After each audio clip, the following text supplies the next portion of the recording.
안녕하세요. 저는 한 집안의 가장으로서 최선을 다하고 책임감 있게 열심히 살아가는 30대 중반 남자입니다. 제 직업은 아파트 건설 현장에서 일을 하고 있으며 벌써 6년 차가 되어 갑니다. 그전에는 젊은 나이에 아내와 함께 식당 일을 같이 했었는데 생각했던 것보다 좋은 결과가 오지 않아 결국 지금의 현실을 맞이하게 되었죠. 그래도 최선을 다해 살아온 만큼 후회는 없습니다. 아내와는 벌써 10년의 결혼 생활을 이어가고 있는 중입니다. 서로 20대에 만나 열심히 살아보겠다고 앞만 보며 쉬지 않고 달려온 것 같습니다. 아내와 살면서 딱 하나 문제가 있다면 장모님과 저와의 사이가 별로 좋지 않아서 그동안 생활하는데 많은 어려움이 있었어요. 장모님께서 저를 싫어하시게 된 이유는 아마 식당을 폐업하게 되면서 저에 대한 실망을 많이 하게 된 것 같았죠. 다시 그때로 돌아갈 수만 있다면 아마 아내와 함께 식당은 하지 않았을 것 같습니다. 장모님과 좋은 관계 유지하면서 잘 지내고 싶은 마음에 열심히 하는 모습을 보여준다면 어느 정도 마음을 돌릴 수 있을 거라 생각했었는데 여러 가지로 어려움이 많았습니다. 건설 현장에서 일을 하는 저 때문에 아내와 장모님과의 관계에도 문제가 생겼었죠. 식당이 잘 운영됐었더라면 장모님의 사랑을 한 몸에 받으면서 잘 지낼 수 있었을 텐데 현실은 그게 아니니 저 또한 정신적으로 버티기가 힘들더라고요. 사위사랑은 장모라지만 저에게는 해당되지 않았고 온갖 서러움을 받으면서 살아오다 보니 어느덧 30대 중반이 되어버렸네요. 집안의 가장으로서 실패한 모습을 보여주긴 했었지만 그래도 최선을 다해 살아가다 보면 분명 빛을 보게 될 날이 다시 한번 오게 될 텐데 장모님은 그런 저를 신뢰하지 않았습니다. 무조건 제 인생은 실패작이라며 조금도 믿어주려 하지 않으셨죠. 저도 사람인지라 결국 서운함을 나타내게 되었어요. 벌써 30대 중반이 꺾였는데 무슨 반전을 바라는 거야? 건설 현장에서 막노동 뛰는 주제에 입만 살아서는 할 줄 아는 게 벽돌 나르는 것 말고는 없는 거야? 엄마, 또 시작이에요? 왜 이 사람 얼굴만 보면 못 잡아 먹어서 안달이에요. 제발 그만 좀 하시라고 부탁드렸잖아요. 이래서 제가 모임 있어도 오고 싶지 않다고 하는 거예요. 마지막으로 말씀드리는데요.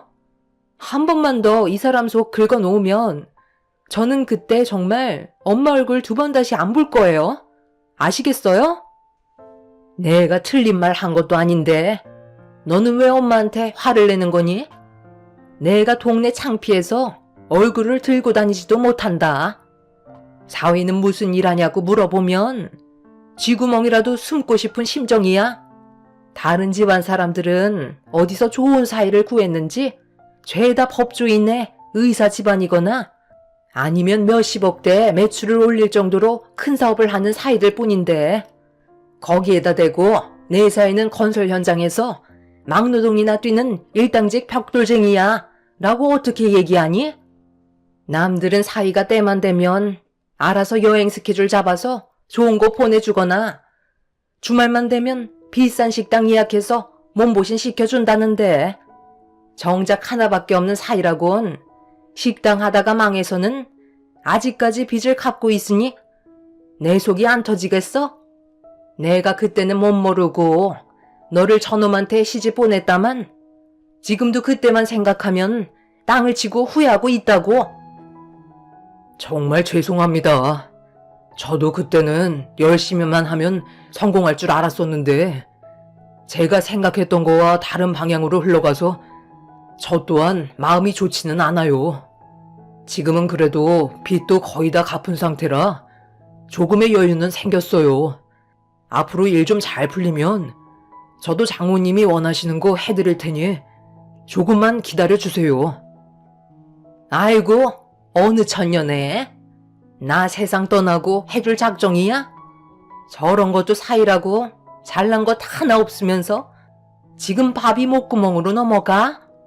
그만 먹고 나가서 자네가 잘하는 하자 보수나 하게. 마당에 고칠 게 한두 개가 아니야. 내 딸 데리고 가서 주구장창 고생만 시켰으면 나한테 할 말 없는 거 아니야? 내 앞에서 큰 소리 치려면 성공을 하라고.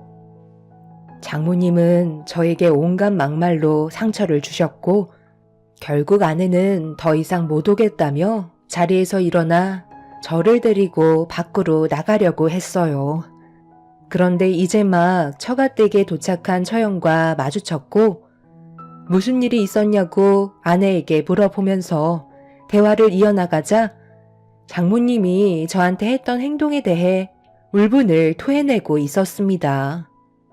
처형도 제 편을 들어주며 좋게 풀어나가려고 애써주면서 할 말이 있다고 가족 모두를 한자리에 다시 모았습니다.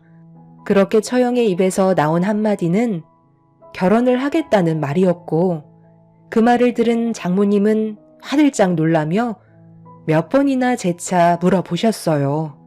처형은 준비가 되면 빠른 시일 내에 인사시키고 싶다며 결혼에 대해 확고한 마음을 보여주고 있었습니다. 장모님은 처형의 홍기가 이미 늦어버렸기 때문에 거의 포기를 하고 있었는데 예상치 못한 시기에 결혼이라는 말이 나와서 그런지 갑자기 눈물을 왈칵 쏟아내셨어요. 어떤 사람이냐고 쉬지 않고 물어보시는 질문에 침착하게 하나하나 설명을 해 주었고 사업을 하는데 억대 연봉을 벌고 있다는 말을 들을 수 있었습니다. 장모님은 억대 연봉이라는 말에 입을 다물지 못했고 최대한 빠른 시일 내에 초대 자리를 만들길 원하셨어요. 처형의 말로는 예비 형님이라는 분이 워낙 일이 바빠서 시간 내는 게 쉽지 않다며 여유 있는 시간이 될 때 일정을 알려주겠다고 장모님의 마음을 안달나게 만들었어요. 하루빨리 예비 형님을 보고 싶어하는 장모님의 기대에 부푼 얼굴을 보고 있는데 순간 저와 눈이 마주치자 저를 보며 한마디 하셨어요. 들었지? 억대 연봉이란다.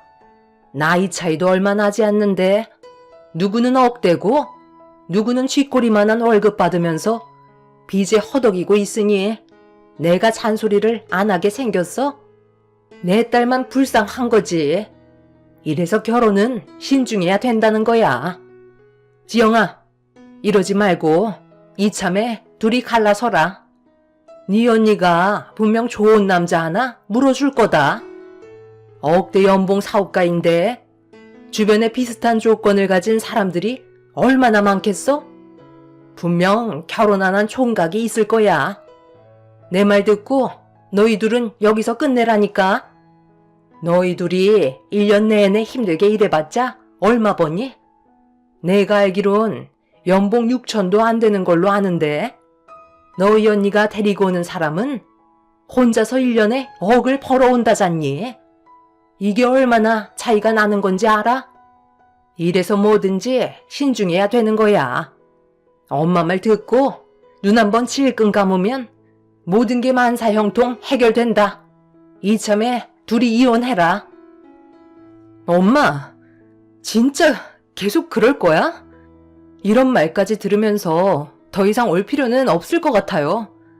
언니 미안한데 나는 모임 때는 이제 더 이상 안 오려고. 결혼식 때나 참석하던지 할 테니까 결혼식 일정 잡히면 얘기해줘. 지금도 이러는데 그때 되면 이 사람 대놓고 무시할 거 아냐.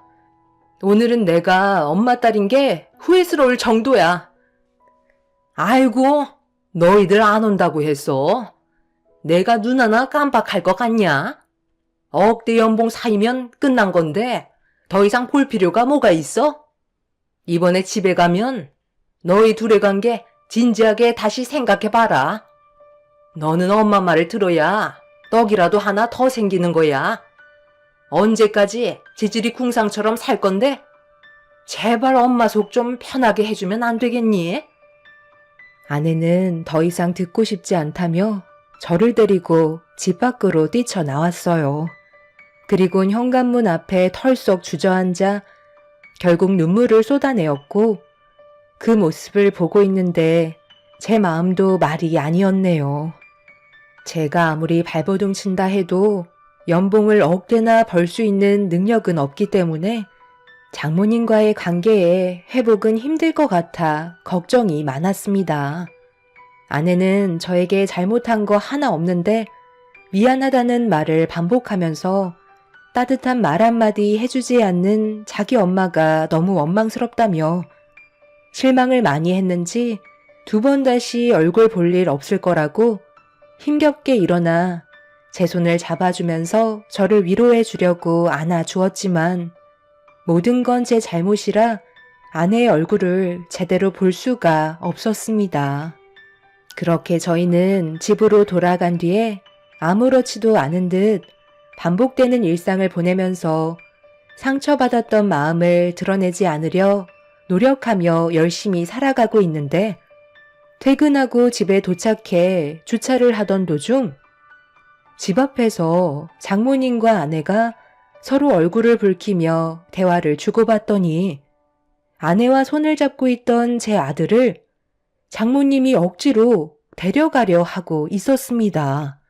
저는 무슨 상황인지 전혀 파악을 하지 못해 급하게 차에서 내려 2 사람에게 다가가 중간에 끼어 울고 있는 아들을 제 품에 안은 뒤 무슨 일 때문에 그러냐고 여쭤보자 갑자기 제 얼굴에 손을 올리려 하셨어요. 장모님의 손이 제 얼굴을 향해 날아오는 순간 아내가 가로막지 않았다면 분명 저는 아이가 보는 앞에서 장모님께 뺨을 허용했을 테고 아이한테는 평생 지울 수 없는 고통을 주게 될 뻔한 충격적인 상황이 펼쳐질 뻔 했었죠. 순간적으로 너무 화가 난 저는 그 자리에서 참아왔던 감정을 터뜨리고 말았습니다. 제가 받는 상처는 그냥 넘어갈 수 있지만 아내와 아이가 받게 될 상처는 더는 두고 볼 수가 없었어요. 결국 장모님 집안의 사이가 된 이후 처음으로 얼굴을 붉히며 장모님께 대들고 말았습니다. 그리고 어떤 상황인지 알 수 있었죠. 내가 지금 여기 왜 온 줄 아나? 내 딸 인생 살리고 싶어서 왔네.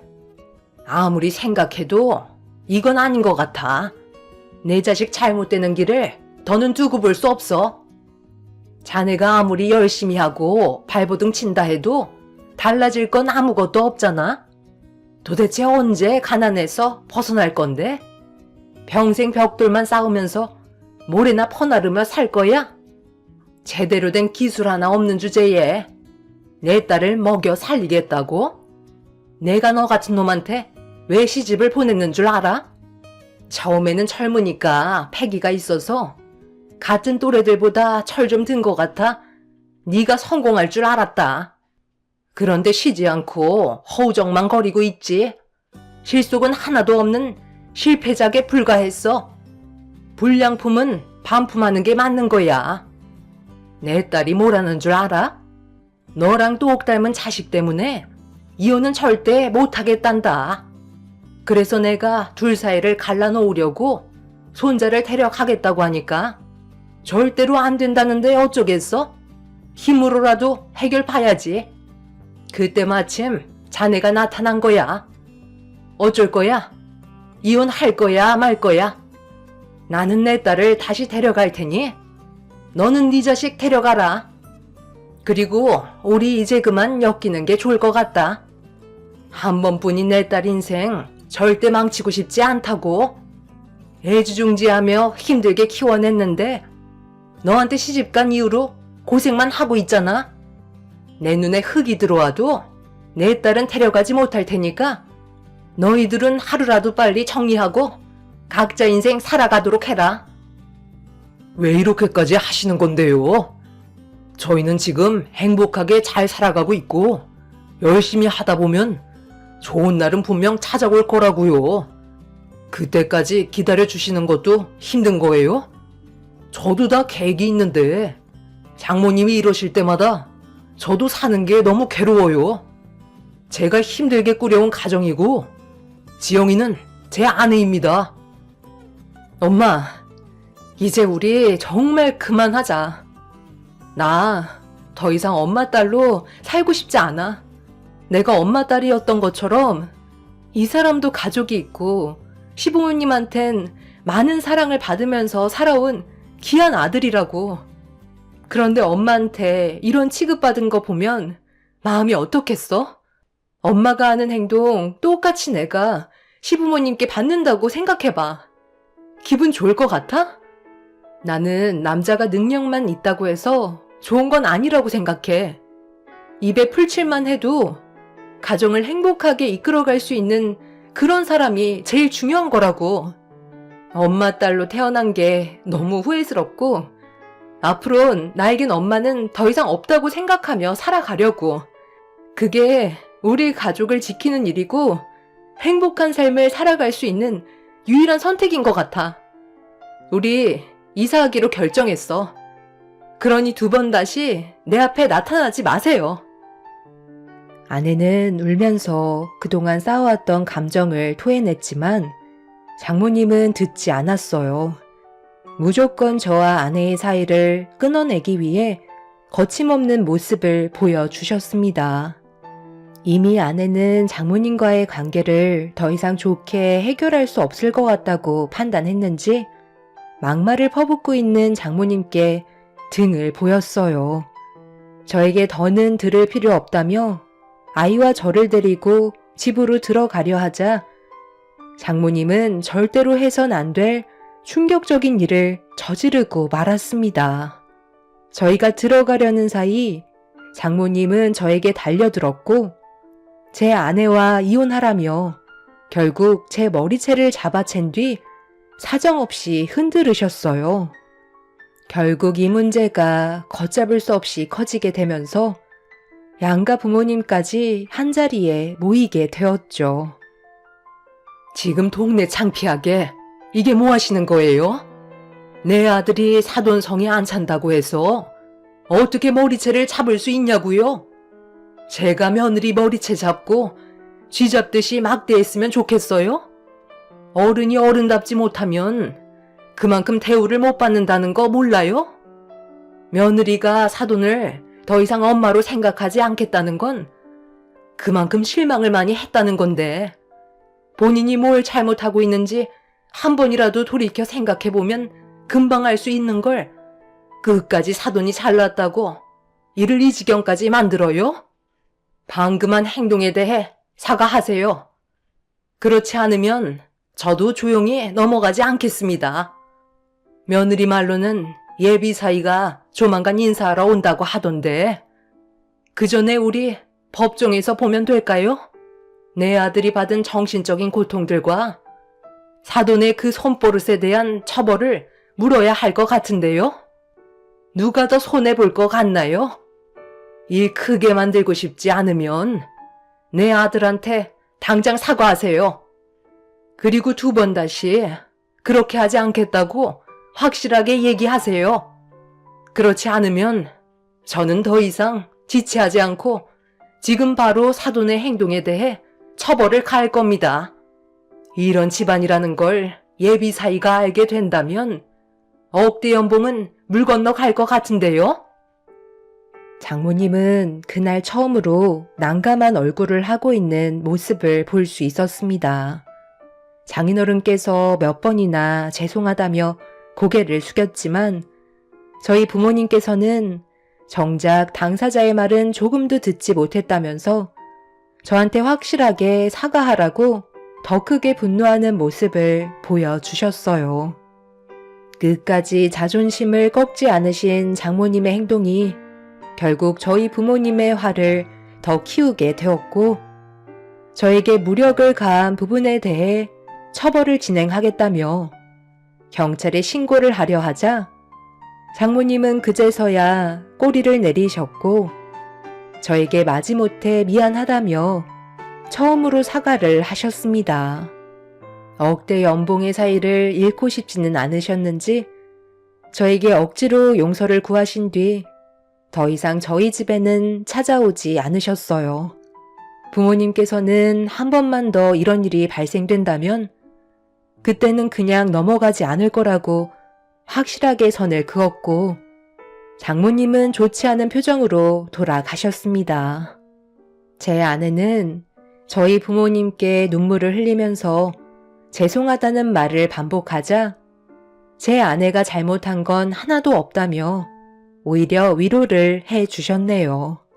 부모님께서 다녀가신 이후 장모님은 저희 부부에게 단 한 번도 연락을 주지 않으셨고 찾아오신 적도 없으셨습니다. 그렇게 몇 주 정도 지났을 때 처형이 아내한테 전화를 했어요. 돌아오는 주말에 예비 형님의 인사 자리가 있을 예정인데 올 수 있겠냐는 질문에 아내는 힘들 것 같다고 처형의 부탁을 거절하게 되었죠. 처형도 어느 정도 집안 분위기를 알고 있었기 때문에 더 이상 요구하지 않고 전화를 끊었지만 저희는 기분이 좋지는 않았습니다. 그런데 그날 저녁 장모님이 저한테 직접 전화를 주셨고 자리에 참석해 달라는 요구를 하셨어요. 아무 말도 하지 않고 큰일을 벌릴 생각도 없으니 자리만 채워달라는 말을 하셨죠. 아내는 제 핸드폰을 뺏은 뒤 가지 않겠다고 설명했지만 수화기에서 들려오는 장모님의 목소리는 평소와는 많이 다르셨습니다. 침착하게 저희 기분을 헤아린다는 듯 대화를 이끌어 가셨어요. 그런 장모님의 모습에 처음에는 흥분했던 아내도 조금씩 화를 가라앉히고 있었죠. 정말 중요한 자리이기 때문에 저희한테 상처되는 어떠한 말들도 입 밖으로 뱉지 않을 거라며 인원수만 채워주길 바라셨어요. 저희는 장모님의 간절한 부탁에 결국 예비 형님의 초대 자리에 참석하기로 결정을 할 수밖에 없었습니다. 장모님 때문이기보단 처형 보고 가는 거나 다름없었어요. 그렇게 시간은 흘러 예비 형님의 초대 자리에 참석해야 되는 약속 당일 아내는 아이와 함께 먼저 처가댁으로 향했어요. 저는 그날 생각보다 일이 좀 늦게 끝나 서둘러 준비를 하고 있었죠. 그렇게 현장에서 빠져나와 곧바로 집으로 가려는데 갑자기 저와 함께 일을 하던 직원이 제 차로 달려와 다급한 표정으로 문제가 생겼다며 서둘러 현장으로 다시 가주길 바랐어요. 알고 보니 저와 같이 일하시던 팀장님께서 제가 오늘 약속이 있다는 말에 먼저 보내주셨는데 혼자서 일을 하시다가 벽돌이 무너져 내려 그 밑에 깔렸다는 충격적인 말을 듣게 되었고 현장에 가니 상당히 크게 다치신 상태였습니다. 저희는 급하게 구조대에게 연락을 취해 조치를 취했지만 워낙 정신없이 문제를 해결하느라 핸드폰도 차에 놓고 와서 연락하는 걸 아예 까먹고 있었습니다. 모든 상황을 정리하고 다시 차에 도착했을 때 아내에게는 수십 통의 전화가 왔었고 서둘러 다시 전화를 걸자 장모님의 심기가 상당히 불편해졌다며 초대 자리가 꽤 진행이 된 상태라 서둘러 와주길 바라고 있었어요.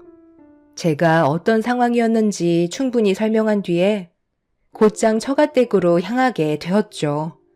시간이 많지 않았기 때문에 집에 들러서 씻고 옷을 갈아입기에는 거리상으로도 너무 멀었기 때문에 어쩔 수 없이 작업복을 입은 채 처가댁으로 갈 수밖에 없었습니다.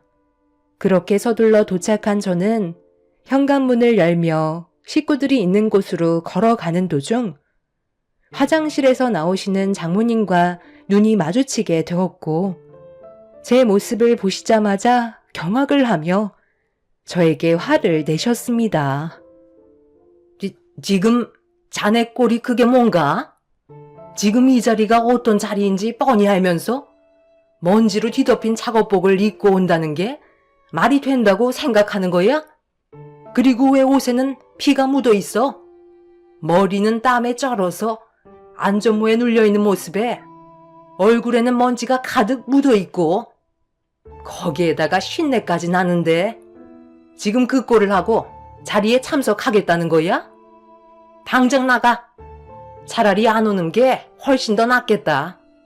자네가 이러니까 내가 좋은 말이 안 나가는 거라고. 대충 들으셨겠지만 상황이 좋지 않았어요. 작은 방에 제 옷이 몇 개 있으니 서둘러 씻고 환복한 다음 자리에 참석하도록 하겠습니다. 장모님, 지금 술을 좀 드신 것 같으신데 일단 화를 좀 가라앉히시고 침착하셨으면 좋겠어요. 최대한 서둘러 준비할 테니 먼저 들어가 계세요. 정말 죄송합니다. 죄송? 자네는 언제까지 나한테 죄송하다고 할 거야? 작은 방에 있는 옷들도 전부 다 작업복 아니야? 쓸데없이 분위기 망치지 말고 당장 나가. 장모님은 순식간에 이성을 잃어버렸고 제가 아무리 해명을 해봤자 저에게 더럽다며 난리를 치셨어요. 장모님의 목소리가 커지자 주방에 있던 식구들이 전부 다 현관 쪽으로 걸어왔는데 제가 일부러 집안 망신시키려고 작정했다며 갑자기 뺨에 손을 올려 붙였고 순간적으로 집안의 공기는 정적이 흘러버렸네요.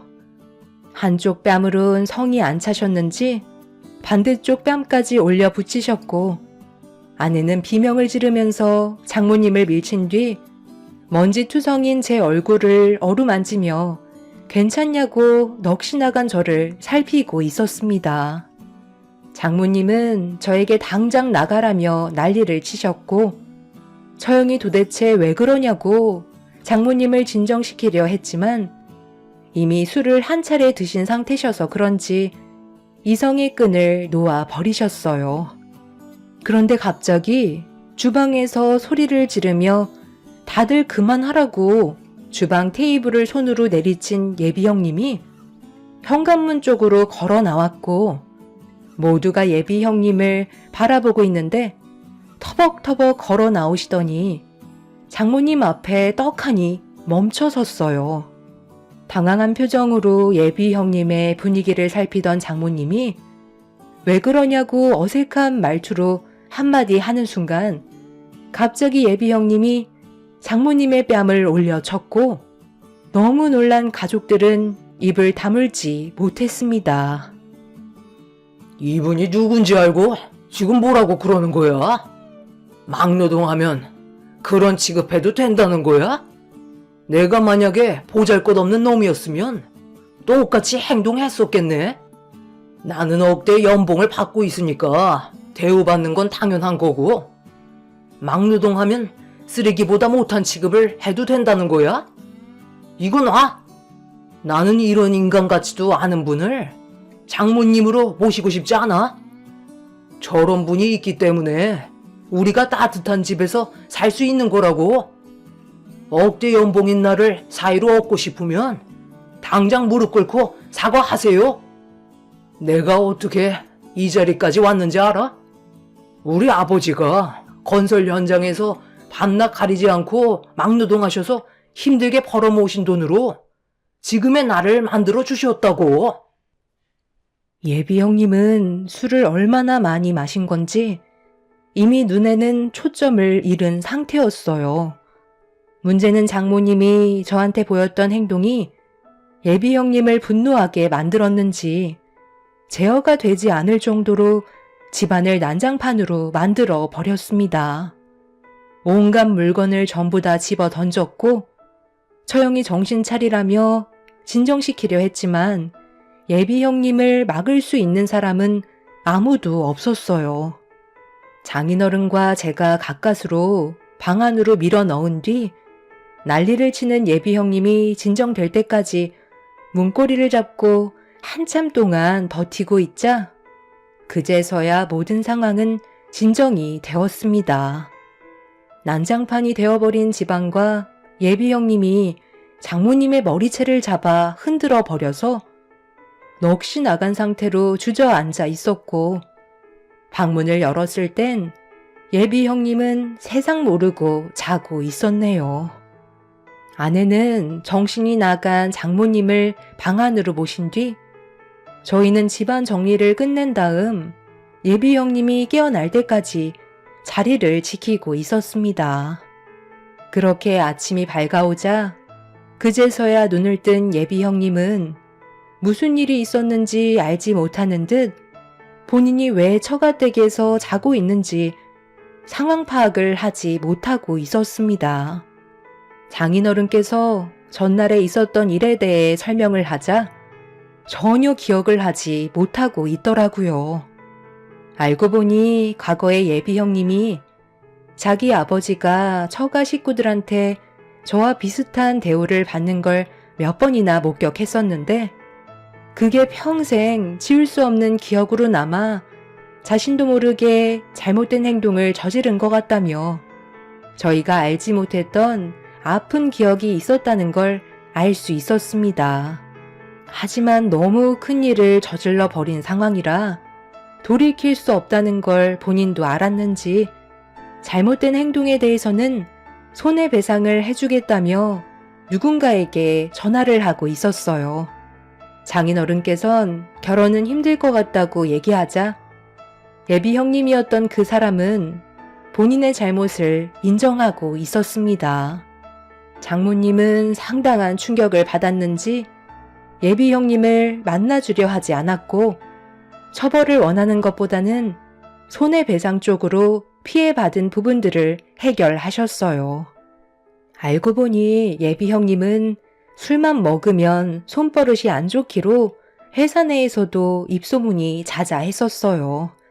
저 형이 술을 좋아하지 않기 때문에 그런 모습은 보여준 적이 없어서 몰랐었지만 장인어른과 술잔을 주고받다가 주량을 넘어서면서 본인의 이성까지 잃게 되는 상황이 발생된 거였죠.